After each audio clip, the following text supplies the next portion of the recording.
Hello. So, yung topic natin is all about logical expressions and operators.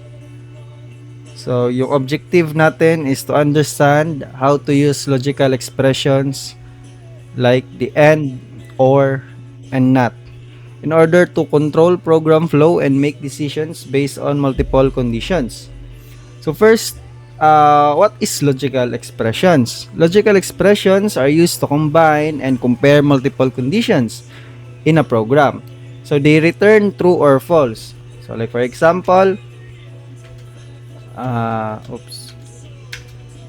And then, gawa natin ito. Is 9 greater than or equal to 10? Ganyan.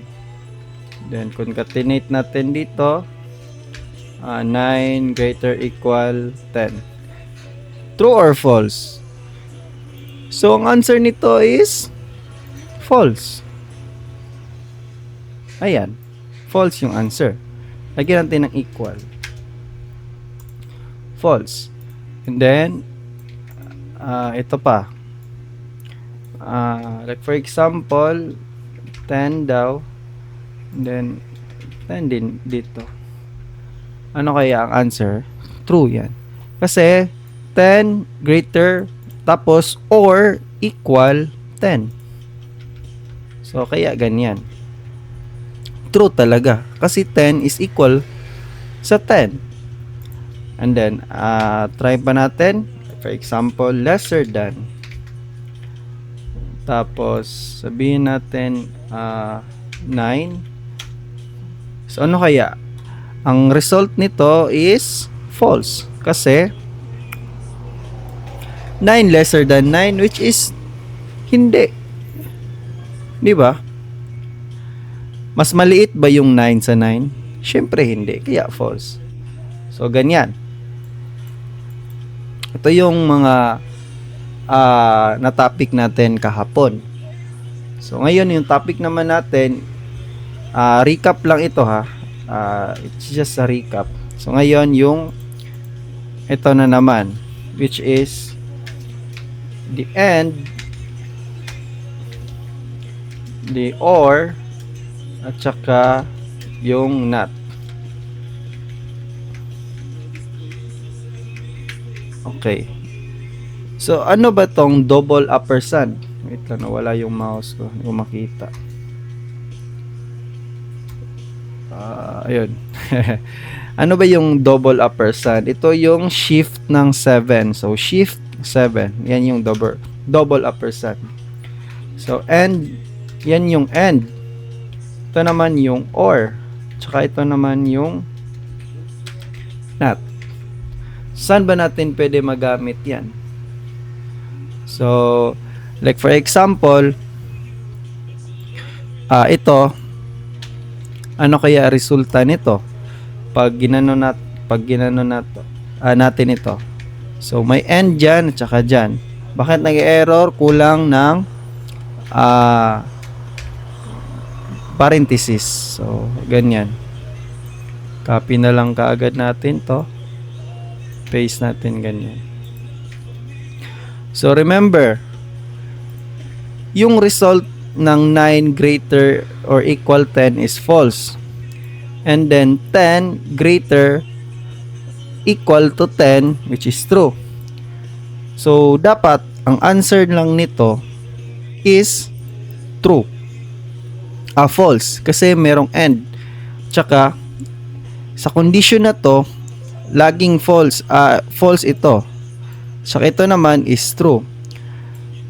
So, pag false and true, false ang answer. So, run natin. False yan. Kasi para kang pumasok sa school or sa UM. Like for example, yung rules sa UM is no ID, no entry, and dapat nakapantalon, bawal mag-short. So, if you are wearing shorts, then hindi ka makakapasok. So, parang ganyan. So, kasi nga, ang requirements para makapasok, kailangan meron kang ID at saka dapat nakapantalon ka. So, katulad ng ganito, Boolean, has ID and equals, example, you have ID. Okay, meron kang ID. Boolean naman, is wearing short pants, and then true, and then compare natin. So if has ID and malaki pa yung I. Okay. And then is wearing pants. So, mangyayari nito, sa ISO natin ito, welcome to UM. So, it means makakapasok ka sa UM. Pero pag hindi, so pag wala kang it's either merong false dyan, then you are not allowed to enter. So comment muna natin to. So ganyan. Kasi nga, do you have ID? Which is true. Are you wearing a pants? True. So true and true, therefore ito yung i-output niya. Pero pag for example naka-pants ka nga, which is true, pero wala kang ID, gawin nating false yan, pupunta yan dito sa you are not allowed to enter. Kasi kahit gaano pa karami yung like for example, lagyan pa natin ng condition, is wearing shoes, and then true, and then ilagay natin ito, ayan, tapos gawin natin itong true, tapos lagyan pa natin boolean, ano pa ba, yung requirements para makapasok sa UM. Shoes, pants, ID, ito is wearing proper shirt, and then true. So lagay din natin ito, and ganyan. So if true yan lahat, then therefore makakapasok ka kay UM. Pero kahit isa dito, pag nag-false yan, tapos and yung gamit, pupunta talaga yan dito sa else. Okay? Like for example, wala kang ID, naka-pants ka nga, naka-shoes ka, you are wearing proper shirt, pero wala kang ID, then therefore dito ka sa you're not allowed to enter, hindi ka makakapasok sa school. So ganyan. For example, true na naman ito, meron kang ID, pero hindi ka naka-sapatos, naka-chinelas ka lang, so you're not allowed to enter na naman, di ba? So pero like for example, hindi strict si UM or yung school, hindi siya strict. So okay lang basta as long as meron kang ID, or as long as naka-pants ka, or naka-shoes ka, or naka-proper shirt ka, ang gagamitin natin is or. Ganyan, or. So as long as ganyan, so gawin nating true lahat. So meron kang ID, meron kang you are wearing pants, you are wearing shoes, you are wearing proper shirt. So run na to, then welcome to UM. Makakapasok ka. So, pero pag wala kang ID, gawin nating false yan. Pag run natin, makakapasok ka pa rin. Kasi nga, as long as merong true, you are wearing pants, true. You are wearing shoes, true. Then you are wearing proper shirt, true. Kahit ito false yan, as long as or, dito talaga papasok yan. So hindi ka lang makapasok sa UM kung kahit isa sa requirements ng condition is wala ka. For example, wala kang ID, wala kang pants, hindi ka nagsuot ng proper na shirt, then therefore pag run natin, you are not allowed to enter. Pero kahit isa man lang, like for example, kahit meron ka man lang ID, and then you are allowed to enter sa school, 'di ba? So ganyan. So ito ganyan paggamit ng expression na operator. So ngayon ito is boolean lang ito. So pwede din ganito. For example, ayan, you have ID, which is true. Ang has ID is true, di ba? Pwede din. So, yan. Pag naging false yan, so, dito.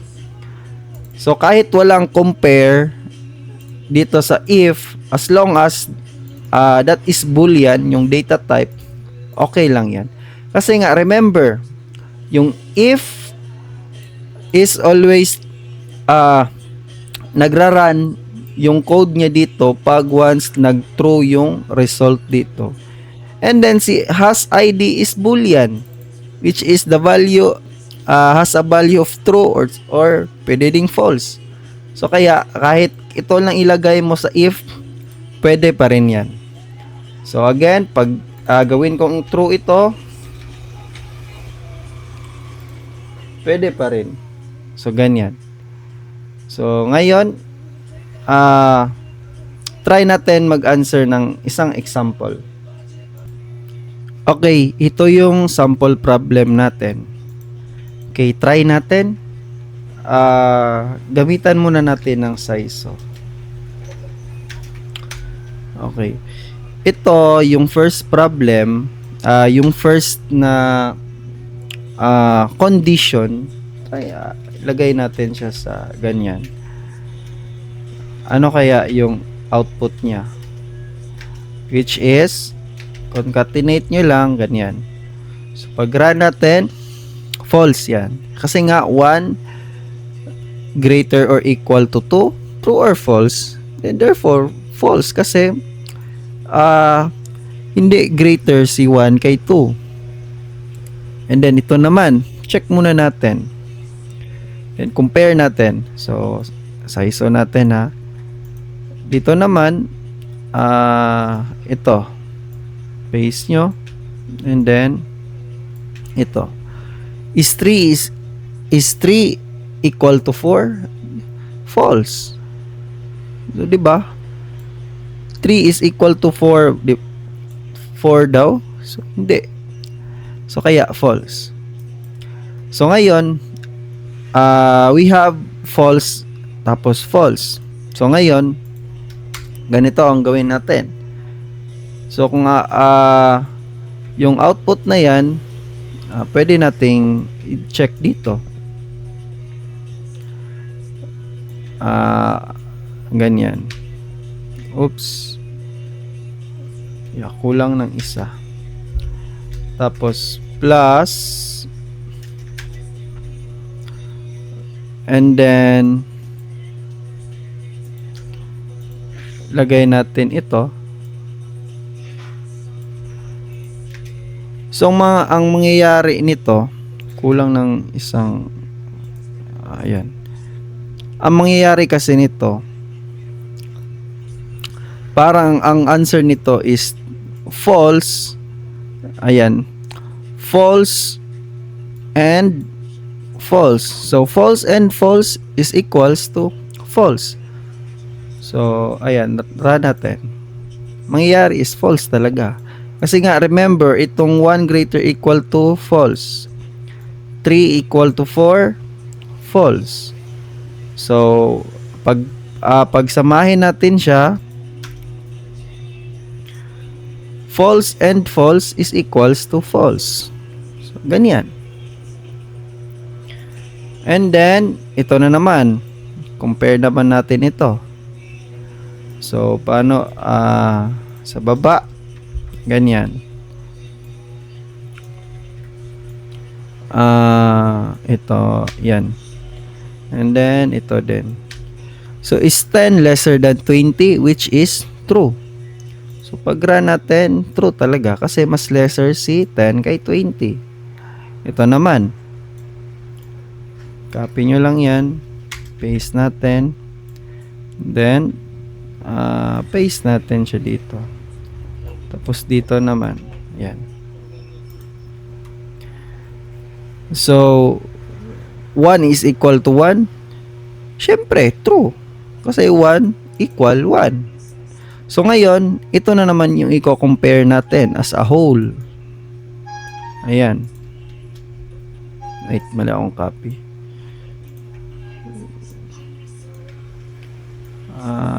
Okay. And then, ito na naman. Yan, paste natin. So, true and true, which is true. So, meron ka ng true. Di ba? Tsaka ito din. So, yung naiwan, unang isosolve natin is ito. Which is false. Ito naman, false. So, i-compare natin yung false at saka false is equals to false. Dito naman, true and true equals true. So, meron pa dito, meron pang or. Which is, i-compare natin yung result dito at saka sa result naman dito. So, mangyayari, so system, isahan ko na lang. Oops. Ganyan. And then, kopyahin ko to. So, yung result nito,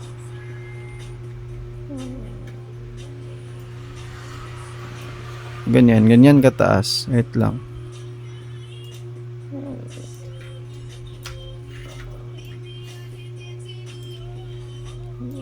Yeah, kulang ng isang parenthesis. Okay?